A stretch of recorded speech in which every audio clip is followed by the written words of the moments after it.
अतिमानस सूर्याय पूर्ण योगेश्वराय अवतार वरिष्ठाय श्री अरविंदाय नमोस्तुते। ओम दिव्य ज्योतिर्मयी शक्ति ज्ञानदा वरदा शुभा नवजन्मदाता माता मीरांबिका नमोस्तुते। कृपा कुरु चिन्मयी शारदे ज्ञानदायिके सर्वमंगला वरदा नमोस्तस्यै नमो नमः। અત્રે ઉપસ્થિત આપ સૌને મારા હૃદયપૂર્વકના નમસ્કાર। ઇતિહાસની ધારામાંથી હવે આપણે શ્રી અરવિંદ જીવનધારા અને કર્મધારાની અંદર આપણે પ્રવેશ કરવાનો છે। લગભગ 1 કલાક સુધી શ્રી રજનીભાઈએ જે સંશોધન કર્યું અને પાટણના સાધકો વિશે આપણને જે કહ્યું છે હજી તો અધૂરું રહ્યું છે। તો પાટણ અને પોંડિચેરીનો કેટલો મહત્વનો સંબંધ છે એ આપણે જાણી શકીએ છીએ। એવો જ મહત્વનો સંબંધ પોરબંદર અને પોંડિચેરીનો પણ છે। 4 સાધકો માતાજીના શરણની અંદર આશ્રમની અંદર પોતાનું જીવન એમણે સમર્પિત કરેલું છે એટલે એ પોરબંદરનો નાતો પણ છે જ। આજનો આપણો વિષય છે એના ઉપર જ આવે। માતાજીનું વાક્ય છે એ આવ્યા છે પૃથ્વીને આમંત્રણ આપવા। એ શ્રી અરવિંદ એ આવ્યા છે પૃથ્વીને આમંત્રણ આપવા કે પૃથ્વી પોતાના તેજોમય ભાવિને તૈયાર કરે। પ્રશ્ન થાય છે તેજોમય ભાવિ એટલે શું? તેજોમય ભાવિ બોલે કે શું? તેજોમય ભાવિ એટલે નવી માનવ જાતિ, દિવ્ય માનવ જાતિ, પ્રભુનું સામ્રાજ્ય। અને જે માનવ જાતિ અલગ અલગ હોવા છતાં એકતાનો અનુભવ કરે એ માનવ જાતિનું આગમન એ પૃથ્વીનું તેજોમય ભાવિ છે। અને એ ભાવિ એને તૈયાર કરવા, એ ભાવિ એનો પ્રસ્થાપન કરવા માટે શ્રી અરવિંદ પૃથ્વી પર આવ્યા। અને પૃથ્વી ઉપર એમણે જે ભગીરથ કાર્ય કર્યું છે કે જેને લઈને આ તેજોમય ભાવિ એ તેજોમય ભાવિ સૂક્ષ્મમાં કંડારાઈ ગયું છે। પણ આપણી માનવ જાતિની ચેતના હજી એને માટે ગ્રહણ કરવા માટે તૈયાર નથી એટલે સૂક્ષ્મમાં કંડારાયેલું ભાવિ એ ભાવિ હજી પ્રગટ થયું નથી। પણ આપણે શું જોઈએ છીએ વર્તમાનમાં? તેજોમય ભાવિને બદલે વર્તમાનમાં આ પૃથ્વીના ગોળાર્ધ ઉપર કેટલા બધા યુદ્ધો થાય છે। હાલની તકે પણ એ યુદ્ધો ચાલુ છે, અશાંતિ છે, અસલામતી છે અને કેટલા બધા માનવ જાતિની વિકૃતિ જાણે કે પૂરબારમાં પ્રગટ થતી હોય એવું લાગે છે। ત્યારે આપણને તેજોમય ભાવિ એની કલ્પના કરવી પણ મુશ્કેલ લાગે છે। પછી માતાજી આનો જવાબ આપ્યો છે। જ્યારે માતાજીને આનો પ્રશ્ન પૂછવામાં આવ્યો હતો કે નવી ચેતનાનું અવતરણ થયું છે પણ એ નવી ચેતનાના કાર્યને બદલે માનવ જાતિ અત્યારે જાણે કે વિકૃતિ અને વિધ્વંસના પરિબળો છે એ પરિબળોથી ઘેરાયેલી છે। તો એનું કારણ શું? શ્રી માતાજી એના કારણને ઉત્તરમાં એમણે કહ્યું હતું કે નવી ચેતનાનું આગમન થઈ ગયું છે, થઈ ચૂક્યું છે। નવી ચેતના સક્રિય બની છે। એ ચેતના શું છે આપણે સવારે પણ જોયું અને અત્યારે પણ આપણે જોશું કે એ નવી ચેતના પૃથ્વી ઉપર સક્રિય બની અને કાર્ય કરી રહી છે। પણ જે યુગોથી ચાલી આવતી જે જડતા છે, જે તમસ છે, જે અજ્ઞાન છે, જે અંધકાર છે, એના જે પરિબળો છે એ પરિબળોને જાવું નથી, એ પરિબળોને ચીટકી દેવું છે. એટલે એ પરિબળો અત્યારે પૂરજોશમાં મરણીય પ્રયાસ કરે છે, ટકી રહેવા માટે, ઝઝુમવા માટેનો એનો મરણીય પ્રયાસ છે. એટલે આપણે જોઈએ કે માનવ જાતિની ભૂખો, માનવ જાતિની વાસનાઓ, માનવ જાતિની વિકૃતિઓ, માનવ જાતિના યુદ્ધોની લાલસા બધું જ અત્યારે જાણે કે પૂરજોશની અંદર એ પ્રગટ થતું હોય એવું આપણે અત્યારે જોઈ રહ્યા છીએ. પણ માતાજીએ કહ્યું છે કે પ્રભુનો વિજય નિશ્ચિત છે, પ્રભુનું સામ્રાજ્ય અવશ્ય આવવાનું જ છે. અને અબોધને અંતે વિજયનો પ્રકાશ છે એ માતાજીનું વાક્ય છે કે આપણે ભલે અંધકારમાંથી ચાલી રહ્યા છીએ પણ અંતે અંતે એ પ્રકાશ છે, પ્રકાશ તરફની એ આપણી ગતિ છે. એટલે તેજોમય ભાવીનું સર્જન એ શ્રી અરવિંદ સૂક્ષ્મમાં કેવી રીતે કરી ગયા? આપણે જાણીએ છીએ કે ભારત દેશમાં યોગ સાધના એ કઈ નવી નથી.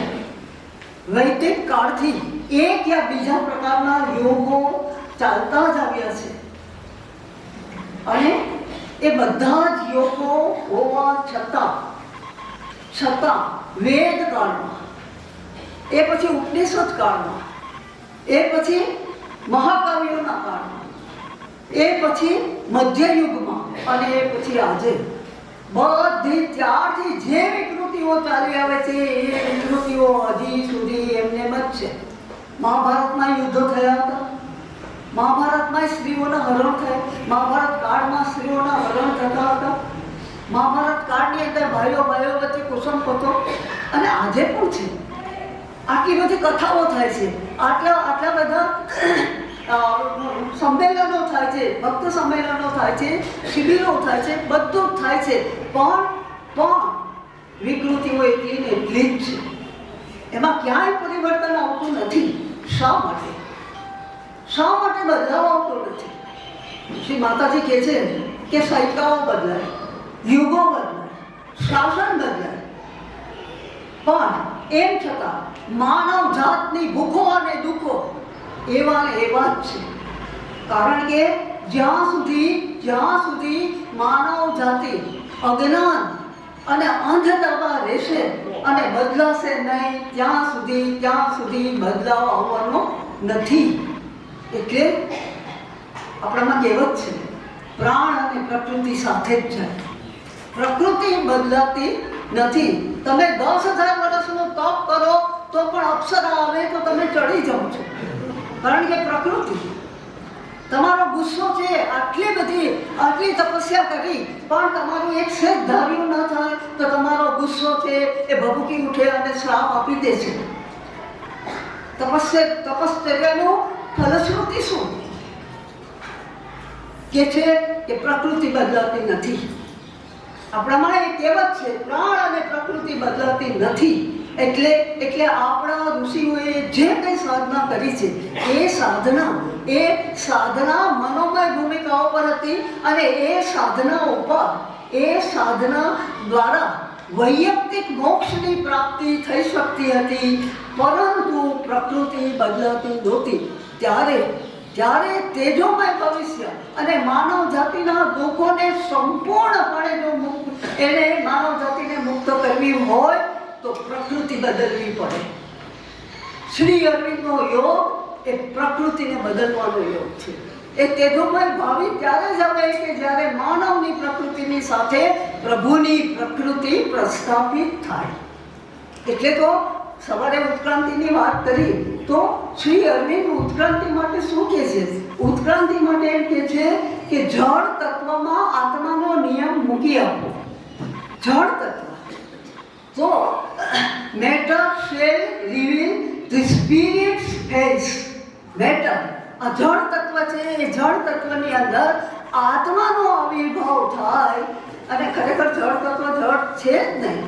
એની અંદર જે ગુપ્ત સુપ્ત દિવ્ય ચેતના રહેલી છે એ ચેતનાને જાગૃત કરવાની વાત છે. એટલે શ્રી અરવિંદ કહે છે કે જળ તત્વમાં આત્માનો નિયમ મૂકી આપવો અને માનવ પ્રકૃતિ છે એને પ્રભુની પ્રકૃતિમાં પલટાવવી. અને આ દેખીતા શ્રી અરવિંદની વ્યાખ્યા છે કે દેખીતા આ પશુ પ્રાણી આપણી અંદર જે પશુતાના કેટલા અંશો રહેલા છે. દેખીતા આ પશુ પ્રાણીમાંથી ધીમે ધીમે પ્રભુનું પોતાનું ઉત્ક્રાંત થવું, એનું નામ ઉત્ક્રાંતિ. આપણી અંદર રહેલા ભગવાન એ ધીરે ધીરે ધીરે ધીરે ઉત્ક્રાંત થાય છે અને આપણું મન બદલાય, આપણા પ્રાણ બદલાય, આપણા શરીરનું એક દ્રવ્ય બદલાય એટલે આપણે પ્રભુ રૂપ બને. તો શ્રી અરવિંદનો યોગ એ મનુષ્યને પ્રભુ બનાવવા માટેનો યોગ છે. શ્રી અરવિંદનો યોગ એ માનવ પ્રકૃતિને પ્રભુની પ્રકૃતિમાં પલટાવવાની પ્રક્રિયા છે, એ સાધના છે. એટલે શ્રી અરવિંદની સાધના, જેમ રતિભાઈએ હમણાં જ કહ્યું કે વડોદરાની અંદર વિષ્ણુ ભાસ્કર લેલેના સાનિધ્યમાં 3 દિવસની અંદર એમને નીરવ બ્રહ્મનો સાક્ષાત્કાર થયો. એ એમની પહેલી અનુભૂતિ હતી. અને પછી શંકરાચાર્યની ટેકરી ઉપર પણ એમને અદ્વૈતનો સાક્ષાત્કાર થયો હતો. અને એની સૌથી મહત્વની જે અનુભૂતિ હતી એ અનુભૂતિ અલીપુર જેલની અંદર. ભગવાન મનુષ્યને પોતાના કાર્ય માટે તૈયાર કરવા માટે આંટી ઘૂંટીઓમાંથી પસાર થતા ક્યાં લઈ જાય છે એની આ કથા એ અદ્ભુત કથા છે. અને ભગવાન શ્રી કૃષ્ણ એમને જેલમાં લઈ આવ્યા અને જેલમાં લઈ અને એમને કહ્યું, જ્યારે શ્રી અરવિંદે એમ કહ્યું કે હે ભગવાન, મેં કોઈ ગુનો નથી કર્યો તો મને આટલી સજા શા માટે આપો છો?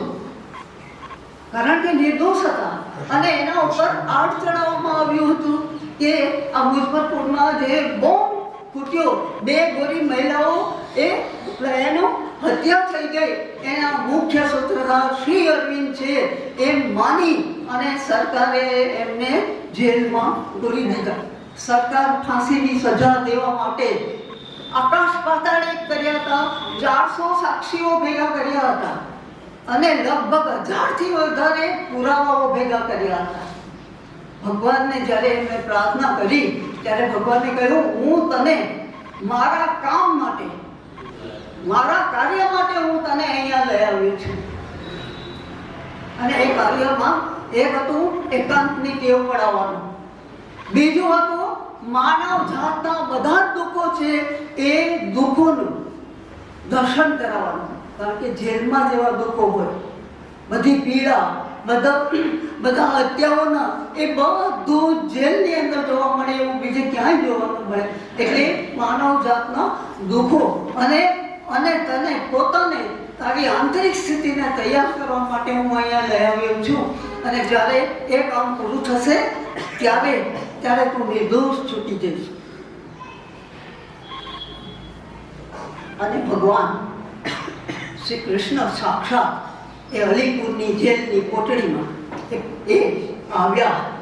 એમને સર્વત્ર વાસુદેવમ ઇતિ એનો એમને સાક્ષાત્કાર થયો. બધામાં જેલના કેદીઓમાં એમને ભગવાન વાસુદેવ દેખાયા, લીમડાના ઝાડમાં એમને દેખાયા, ખરબચડા ધાબળામાં સૂતા હતા.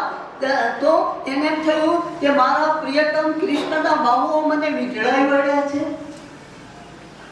કેટલા જેલના અપાર કષ્ટો હતા. એ કષ્ટોની વચ્ચે પણ ભગવાન વાસુદેવે એમને પોતાનું દિવ્ય દર્શન આપ્યું.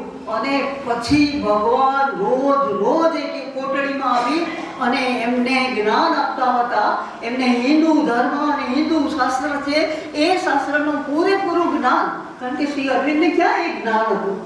એ તો 14 વર્ષ ઇંગ્લેન્ડમાં ભણ્યા હતા અને 14 વર્ષ સુધી ઇંગ્લેન્ડમાં ભણી અને પછી આવ્યા હતા. અને એમના પિતા તો નાસ્તિક જ હતા અને એમને સંપૂર્ણ ઇંગ્લિશ મેન બનાવવાના હતા. એટલે પછી ભગવાને એમને આ બધું જ જ્ઞાન આપ્યું અને પછી ભગવાને કહ્યું કે ભારત સ્વતંત્ર થવાનું જ છે, હું તને ખાતરી આપું છું. અને તે જે માર્ગ કંડાર્યો છે એ માર્ગે ભારત સ્વતંત્ર થશે. ત્યારે મારું બીજું કામ કરવાનું છે. જેલમાં ભગવાને એમને બીજા કામની સોંપણી કરી દીધી અને એ વાત એમણે જેલમાંથી છૂટ્યા પછી પહેલું વ્યાખ્યાન ઉત્તરપાડામાં આપ્યું.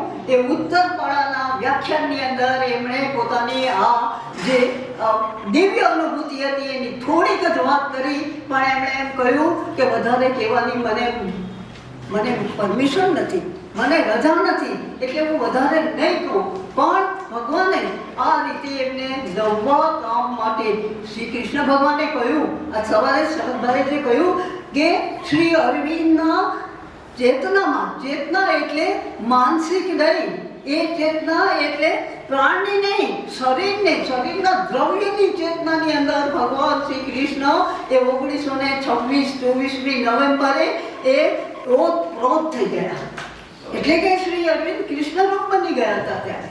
અને હવે પછી એને વધારાનો આગળનો રસ્તો છે. એ રસ્તો કંડારવા માટે ભગવાને એમને અલીપુર જેલમાંથી મુક્ત કરી દીધા. અને પછી આ બે સાક્ષાત્કાર થઈ ગયા. એ પછી ત્રીજો સાક્ષાત્કાર એમને ચંદ્રનગરના એકાંતમાં થયો. જેલમાંથી તો છૂટી ગયા, નિર્દોષ છૂટી ગયા, અને આકાશ પાતાળ એક કરી અને આ અંગ્રેજ સરકારે કોઈ પણ હિસાબે પાછા જેલમાં પૂરી અને આંદામાન નિકોબાર કે ક્યાંક મોકલી દેવા હતા. એમના ભાઈને તો આંદામાન નિકોબાર મોકલી દીધા હતા, બાબેન્દ્ર ઘોષને, પણ આમને પણ મોકલી દેવાના હતા.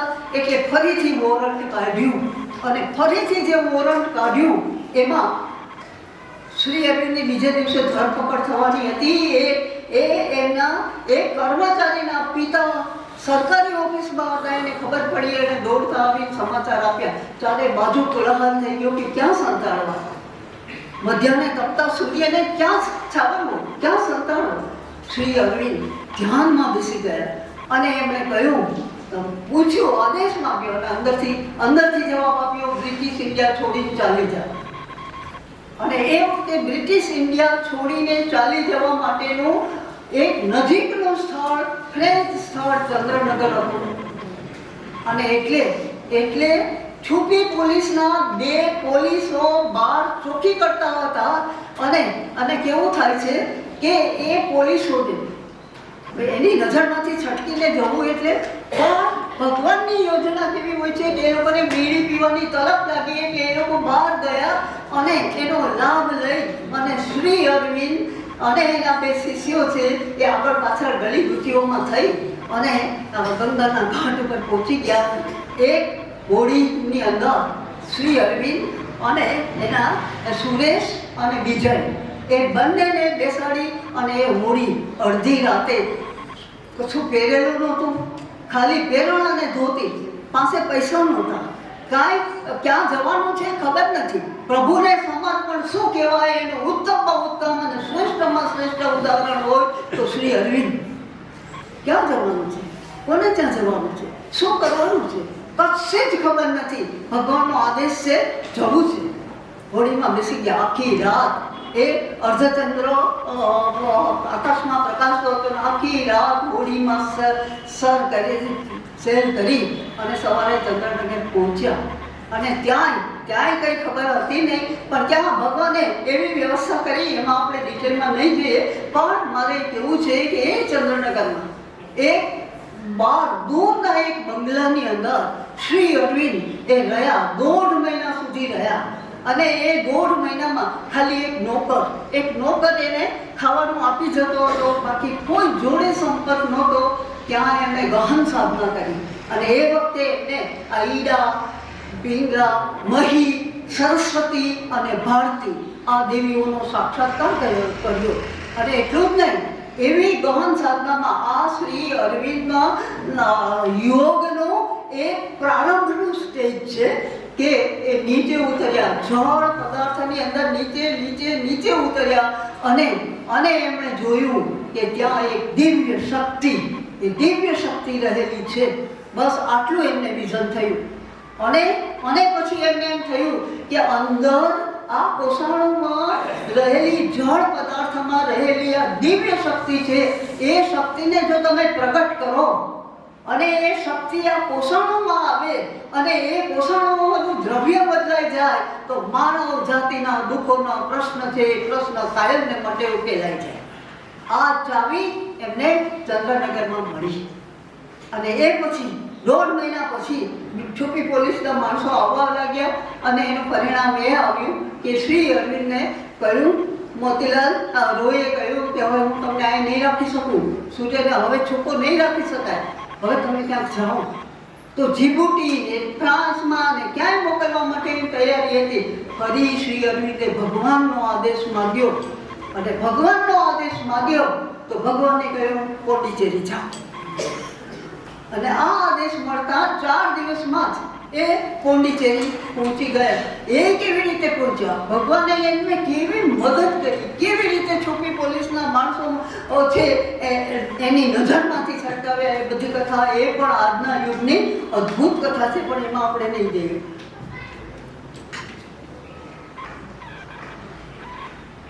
અને પોંડિચેરીમાં 1910 4 એપ્રિલ શ્રી અરવિંદ પોંડિચેરીમાં આવ્યા. અને ત્યારથી માંડીને 1950 5મી ડિસેમ્બર શરીર છોડ્યું ત્યાં સુધી પોંડિચેરીની બહાર પગ મૂક્યો નહીં. તો શ્રી અરવિંદ આટલી સાધના, આ યુગની એવી અજોડ સાધના કરી. એ સાધનામાં શું કર્યું? એ સાધનામાં એમણે જોયું કે સવારે શરદભાઈએ આપણને બહુ સરસ સમજાવ્યું, 2 ગોળાર્ધની વાત સમજાવી હતી કે એક આપણું નીચલું ગોળાર્ધ છે, આપણું આ શરીર, આપણી પ્રાણ શક્તિ જે આપણને કાર્યમાં પ્રેરે છે. શરીરને આપણે જોઈ શકીએ છીએ, મનને આપણે જોઈ શકતા નથી, પણ આ આપણી નિમ્ન પ્રકૃતિ, અત્યારે આપણે બધા આમ જ જીવીએ છીએ. આ નિમ્ન પ્રકૃતિ, આ મન, કાર્યમાં પ્રેરે પ્રાણ અને આ શરીર, આ નિમ્ન પ્રકૃતિ છે. હવે આ નિમ્ન પ્રકૃતિમાંથી આપણે એને ભગવાનની પ્રકૃતિમાં પલટાવવી છે. તો પછી શું કરવાનું? તો ઉપલું ગોળાર્ધની વાત કરીએ. ઉપલું ગોળાર્ધ સત, ચિત્ત અને આનંદ. તો સચ્ચિત આનંદ જે છે એ સચ્ચિત આનંદ એ કાંઈ રૂપ લઈ શકે નહીં, એ કાંઈ સૃષ્ટિનું સર્જન કરી શકે નહીં. એને સૃષ્ટિનું સર્જન કરવા માટે એક સ્ટેપ નીચું આવે. દિવ્ય સૃષ્ટિની રચના કરી હોય તો એક સ્ટેપ સચ્ચિદાનંદ નીચે ઉતરે, એ છે અતિમનસ. બરાબર ને? એ અતિમનસ છે કે આ નીચલું અને આ ઉપલું એની વચ્ચેનો પુલ છે, એ અતિમનસ છે. હવે એ ત્યાં પહોંચવાનું છે. આપણી આખી નિમ્ન પ્રકૃતિને ઉપર લઈ જવાની છે. તો ઉપર લઈ જઈએ છીએ આ શરીર, આ પ્રાણ અને આ મન. તો મનની ભૂમિકામાં ઉપર જઈએ છીએ તો મનની ચેતનાની સીડીઓ છે, જે સવારે શરદભાઈએ બતાવી હતી કે મન, આપણે મનથી જહાજ આગળ આવીએ. ઘણી વખત આપણને એટલો આનંદ થાય છે, વિના કારણ આનંદ થાય છે. ઘણી વખત આપણી અંદર ઉદારતા આવે છે, ઘણી વખત આપણને પ્રેમ આવે છે. ત્યારે સમજવું કે આપણે ઉર્ધ્વ મનની અંદર પહોંચીએ છીએ. પણ કાયમ રહેતું નથી. આ ઉર્ધ્વ મન થોડાક મનથી ઉપર છે, પછી હજી એ મનથી જો આપણે ઉપર જઈએ તો આપણને ભગવાનના પ્રકાશની ઝાંખી થાય છે. એ ભગવાનનો પ્રકાશ, દિવ્ય પ્રકાશ છે, એ પ્રકાશને આપણને અનુભૂતિ થાય છે. તો એ છે ઇલ્યુમાઇન માઇન્ડ, એટલે પ્રકાશિત મન છે. એનાથી આગળ જઈએ, જે શરદભાઈ સવારે વાત કરી રામકૃષ્ણ ભગવાનની, શિશીમાં આનંદમય, એ બધાને વિચાર કરવો પડતો જ નહોતો. ભગવાનમાંથી સીધી પ્રેરણા આવે. ભગવાનમાંથી સીધી પ્રેરણા, એમાં વિચારનો જગત હતો જ નહીં. તો એ જે મનની ભૂમિકાઓ પર આપણે ઉપર જઈએ તો એ આવે છે પ્રેરણાત્મક મન. અને હજી આપણે સાધના કરી અને એનાથી જો આપણે ઉપર જઈએ તો જે સવારે વાત કરીએ અધિમનસ, અતિ મનસથી એક સ્ટેપ નીચે ઉતરે, વિભાજન થાય, એ દેવોની ભૂમિ. એમાં દેવો છે, પણ બધા દેવો અલગ અલગ છે, એક નથી. તો એ દેવોની ભૂમિ છે. એ પણ એ ભૂમિએ બહુ જ એટલી બધી એ ભૂમિ પાવરફુલ છે. માતાજીને એકવાર મંત્ર મળ્યો અને એ મંત્ર હતો નવી સૃષ્ટિના સર્જનનો. એટલે જળહળ થતી એક નવી સૃષ્ટિ, એ સૃષ્ટિ પૃથ્વી ઉપર ઉતરવા માટે તૈયાર હતી. તો માતાજી એ મંત્ર લઈ અને શ્રી અરવિંદ પાસે ગયા. એમણે શ્રી અરવિંદને એ મંત્ર બતાવ્યો. શ્રી અરવિંદે મંત્ર લીધો હાથમાં, એ આ મંત્ર સામે જોયું અને સ્થિર રહ્યા, શાંત રહ્યા. શ્રી અરવિંદે કહ્યું, આ અધિમનસ સૃષ્ટિનો મંત્ર છે, આપણને એ ન જોઈએ. આનાથી તમે એક મહાન ધર્મની સ્થાપના કરી શકશો. આનાથી તમે લાખ શિષ્યોને ભેગા કરી શકશો. આનાથી તમે આખી દુનિયામાં પૂજાશો. પણ આના દ્વારા રૂપાંતર નહીં થાય. આના દ્વારા માનવ પ્રકૃતિનો પ્રભુની પ્રકૃતિમાં રૂપાંતર નહીં થાય. એટલે શ્રી અરવિંદે કહ્યું, મહાન સિદ્ધિ માટે આપણે આને જતું કરવું જોઈએ. બસ આટલું જ શ્રી અરવિંદ બોલ્યા. અને માતાજીએ પોતાની રૂમમાં જઈ અને જળહળ થતી પ્રકાશ સૃષ્ટિ હતી, એ સૃષ્ટિનું સંપૂર્ણ વિસર્જન કરી દીધું. અને શ્રી અરવિંદની સાધના નવી રીતે શરૂ થઈ. તો આ મહાન સિદ્ધિને જતી કરી. પણ શ્રી અરવિંદનું કાર્ય હતું શું કાર્ય? આ મનનું રૂપાંતર કરવું, આ પ્રાણનું રૂપાંતર કરવું અને આ દેહના દ્રવ્યનું રૂપાંતર કરવું. અને હજુ સુધી આ કોઈએ કર્યું નથી. વેદના ઋષિઓએ નથી કર્યું. એટલે શ્રી અરવિંદ કહે છે કે અતિમનસ ચેતના, એ ચેતના જો મનમાં ઉતરે તો મન બદલાય, એ આપણા પ્રાણમાં ઉતરે તો પ્રાણ બદલાય. અને એ પછી મન અને પ્રાણમાં ઉતરવું સહેલું છે, શ્રી અરવિંદ એમ કહે છે. એમને માટે આપણે તો એટલું ના કરી શકીએ, પણ એ સહેલું છે. પણ શરીરમાં ઉતારવું, એક દ્રવ્યને બદલવું, એના પોષણો છે. એ પોષણની અંદર જે જડતા, જે તમસ, જે અજ્ઞાન, જે અંધકાર અને જે યુગોથી પડેલી મૃત્યુની ટેવ, આ બધાને બદલવાની છે.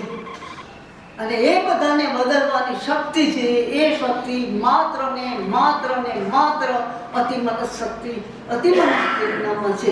એટલે શ્રી અરવિંદ અતિમનસની વ્યાખ્યા આપતા એમ કહે છે, અતિમનસ કોઈ મહા જટિલ તત્વ નથી. શ્રી અરવિંદ સમજાવે છે કે અતિમનસ એ કોઈ મહા જટિલ તત્વ નથી. એ સ્વયંભૂ સીધી એ કાર્ય કરતી એ શક્તિ છે. એ શક્તિ પણ છે, એ જ્ઞાન પણ છે. એ બંને સાથે છે અને એ અખંડ છે, એ અભેદ છે. અને વેદોએ એને રૂત ચેતના કહી છે.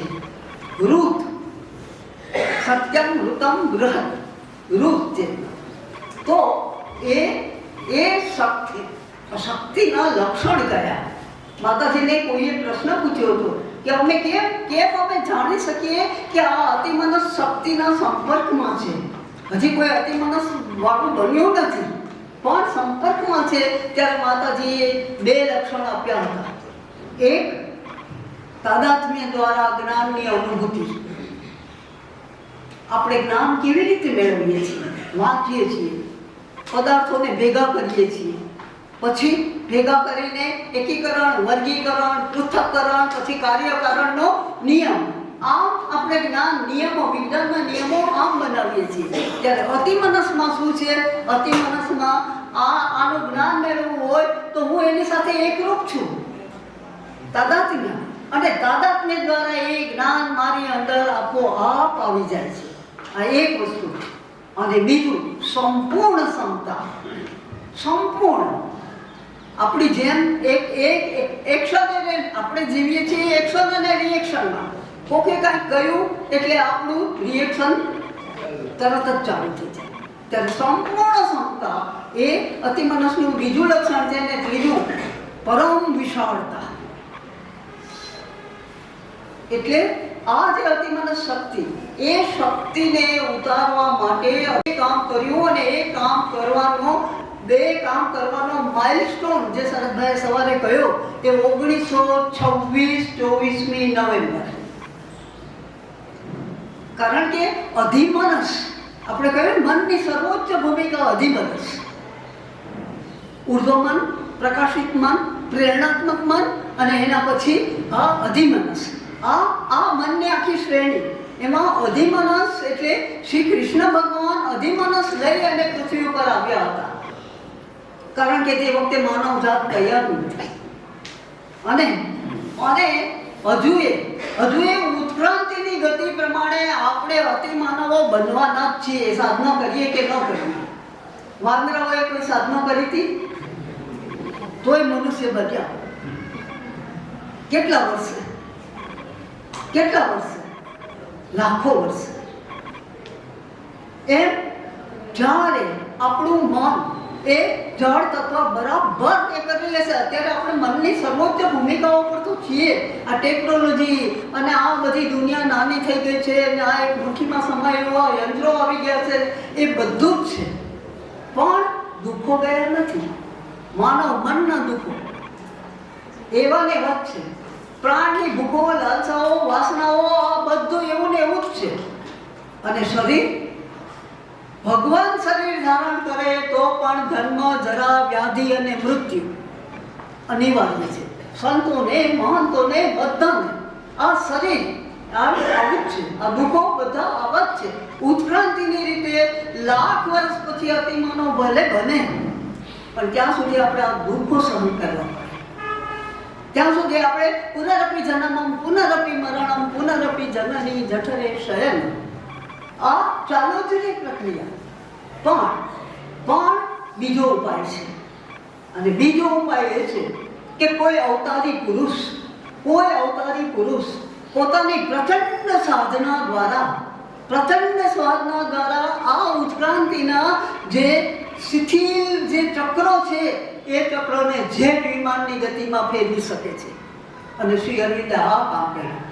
ધીરે ધીરે જે ઉત્ક્રાંતિ થવાની હતી એ ઉત્ક્રાંતિને એમણે ખૂબ ઝડપી એ બનાવી દીધી. પોતાની 40 વર્ષની આવી અજોડ સાધના દ્વારા પૃથ્વી ઉપર ન ભૂતો ન ભવિષ્યથી એવી સાધના શ્રી અરવિંદે કરી છે. અને એમાં 26મી તારીખ પછી 1926 પછી 24મી નવેમ્બર પછી શ્રી અરવિંદે કહ્યું કે આજથી હું મારી નવી સાધના માટે એકાંતમાં જાઉં છું. હવે હું કોઈને નહીં મળું, પણ માતાજી દ્વારા હું કાર્ય કરીશ. અને એ 26 થી 50 સુધીના જે સમયગાળો છે એમાં શ્રી અરવિંદે આ પરમ ચેતનાને પોતાના મનમાં, પોતાના પ્રાણમાં અને પોતાના દેહની અંદર એ ઉતારવાનું ભગીરથ કાર્ય કર્યું.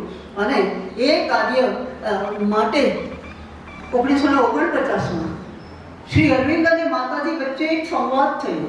માતાજી કહે છે કે મને મારો દેહ મૂકી દેવાની ઈચ્છા થાય છે, એટલે હું મારો દેહ છોડી દઉં. ત્યારે શ્રી અરવિંદે કહ્યું, ના, હું જઈશ. તમારે આપણા રૂપાંતરના કાર્યને ચાલુ રાખવાનું છે. તમારું શરીર એ રૂપાંતરના પ્રથમ કાર્યને માટે આપવામાં આવેલું છે, એટલે જરૂર પડશે તો હું જઈશ. અને માતાજી કહે છે કે શ્રી અરવિંદનો આદેશ હતો, પ્રભુનો આદેશ હતો, એટલે મારે હું એમાં કશું જ કરી શકી નહીં કે એમને જતા રોકી શકી નહીં. અને શ્રી અરવિંદે સ્વેચ્છાએ એ પોતે દેહ ત્યાગ કરવા માટેની એ તૈયારી કરી. એટલે રોગો ઉપર, બધા ઉપર અત્યાર સુધી નિયંત્રણ હતું. યોગ શક્તિ છે, એ યોગ શક્તિનો પ્રભાવ હતો. એમણે પ્રભાવ છોડી અને પોતાના શરીરને સ્વાભાવિક ગતિથી એ શરીર છે એ શરીરની મર્યાદાઓને સ્વીકારી લીધી. અને પ્રોસ્ટેટ ગ્લેન્ડનો નાનકડો ટપકા જેવો રોગ હતો, એ રોગ ધીરે ધીરે એ વિસ્તાર પામ્યો. અને એમણે એટલા માટે શરીર છોડ્યું કે અતિમનસનો પ્રકાશ સ્થૂળ દ્રવ્ય ઉપર જો એ સીધો ઉતરે તો આ આખું એ સ્થૂળ દ્રવ્ય છિન્ન ભિન્ન થઈ જાય. જેમ ગંગા એ સીધી પૃથ્વી ઉપર ઉતરે તો આખી પૃથ્વી રસાતાળ જાય. શંકર ભગવાન જોઈએ, ગંગાને ઝીલવા માટે શંકર ભગવાન જોઈએ. એ આ અતિમનસના પ્રકાશને ઝીલવા માટે એવું સમર્થ શરીર જોઈતું હતું કે જેમાં એ અતિમનસનો પ્રકાશ સીધો ઉતરે. એટલે શ્રી અરવિંદે આ પોતાના શરીરનો આધાર આપ્યો અને એ અતિમનસની પરમ શક્તિ છે. એ પરમ શક્તિ ધીમે ધીમે ધીમે એમના શરીરની અંદર એ ઉતરી અને જ્યારે એ શરીરની અંદર એ ઉતરવાનું કાર્ય પૂરું થયું અને 1950 5મી ડિસેમ્બર રાતના 1:20 શ્રી અરવિંદ એ મહાસમાધિ લીધી. પોતાના દેહમાંથી એમણે પોતાનો આત્મા છે એ આત્માને ખેંચી લીધો અને આખું એ શરીર એ પ્રકાશથી જળાહળા જ્યોતિર્મય શરીર બની ગયું. 5 દિવસ સુધી એ પ્રકાશ શ્રી અરવિંદના શરીરમાં રહ્યો અને 5 દિવસ પછી એ ધીરે ધીરે પૃથ્વીની ચેતનાની અંદર એ પ્રકાશ વ્યાપ્ત થઈ ગયો. એ પછી એમના દેહમાં મૃત્યુની છાયા આડી અને વિઘટનની પ્રક્રિયા છે એ પ્રક્રિયા શરૂ થઈ. એમની સેવામાં રહેલા ડૉક્ટર પ્રભાત સંધ્યા, ડૉક્ટર નીરોધ બરન એ કહે છે કે અમારા મેડિકલ સાયન્સની અંદર અમે આવું જોયું નથી. કારણ કે આવી રીતે જેનું શરીર છૂટે પ્રોસ્ટેટને અને તો એને મૂત્ર વિષજન્ય શરીર બની જાય, આખું એ શરીર કાળું થઈ જાય અને એ શરીરને ખૂબ ઝડપથી એ શરીર છે એને સમાધિસ્થ અથવા તો અગ્નિ સંસ્કાર કરવા પડે.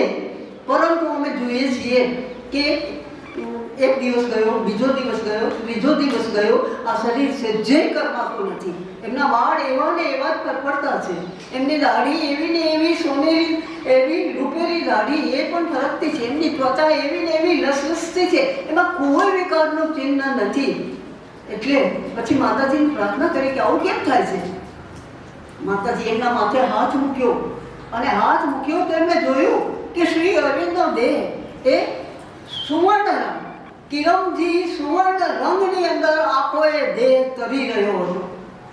એ દર્શન એ ફક્ત ને ફક્ત પ્રભાત સંધ્યા અને નીરોધ બરન અને ચંપકલાલ આ ત્રણને આ દિવ્ય દેહના પ્રકાશના એમણે પોતાની આંખે દર્શન કર્યા. બાકી તો બધા સાધકો કહે છે કે આ આશ્ચર્યની વાત છે કે દેહને મૃત્યુની છાયા અડી નથી. કારણ કે એની અંદર અતિમનસ ચેતનાનો પ્રકાશ ઉતર્યો અને એ પ્રકાશ ઉતર્યા પછી હવે આ તેજોમય પૃથ્વીનું તેજોમય ભાવિ છે એ ભાવિનો રસ્તો છે એ રસ્તો ભંડારમાંથી શરૂઆત થઈ.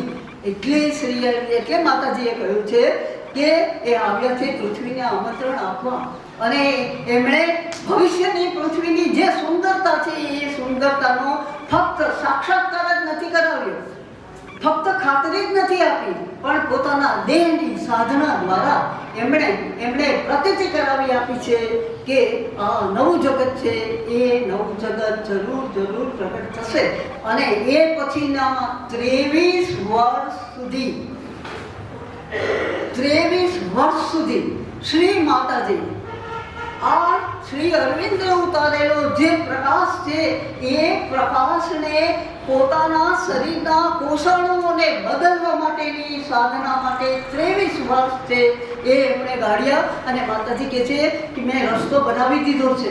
કેટલો એ રસ્તે જેને જવું હોય એને માટે માતાજીએ થોડી શરતોય આપી છે. આપણે આવતીકાલે હે હરિની રસ્તામાં જોઈશું.